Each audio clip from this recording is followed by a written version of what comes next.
Point number 5, my closing point. The future requires an entirely new approach, a new way of thinking. One last story. This is Garry Kasparov, world chess champion. This is 1985, the same year he becomes a world chess champion at 22.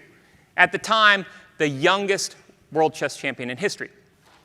He's also coming of age at a time when artificial intelligence is starting to get better. Now, early on, we were using AI to solve games of logic, things like chess. And so here he is playing 32 computers simultaneously, 32 different software programs simultaneously.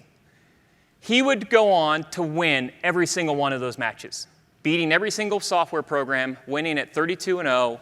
Later that year, he becomes world chess champion.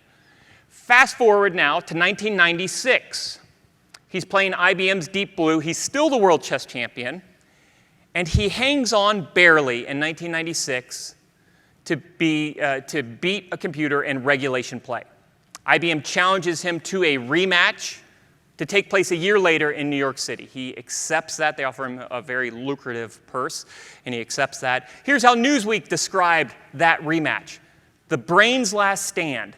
The idea that if the world's chess champion loses to a computer, it's just one more sign of computers taking over, one more sign of humans losing out to automation and computers and this digital shift.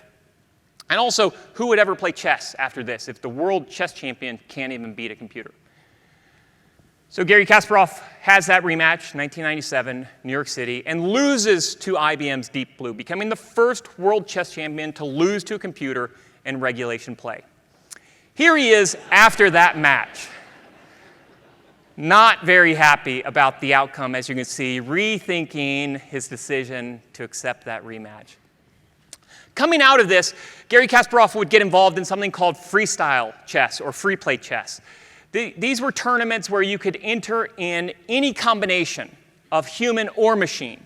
Software programmers could enter their software into the competition. Chess grandmasters could enter as themselves, or they could form teams. Multiple software programs could combine as a team. Humans could combine as a team. Or humans plus machines could combine as a team. And what he found was that it wasn't the chess grandmasters who were winning these tournaments, and it wasn't the software programs that were winning these tournaments, but it was a combination of human plus machine that were winning these tournaments. It was 2 strong amateurs with 5 software programs who understood the benefits of and features of each of those and when to rely on which ones.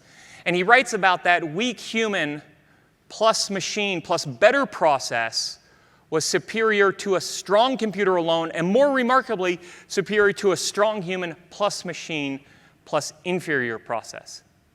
So it isn't enough to have the best software programs or the best computer programs. It isn't enough to have the best people anymore. But it requires a combination of human plus machine plus better process. Rethinking the workflows that we've followed, rethinking how we interact with our customers, putting them together in an entirely new process where we take full advantage of the software that we have and full advantage of the intuition and creativity that the humans bring to create an entirely new way of doing business. And I think as we move from digitization to datification, rethinking how we do things will become paramount.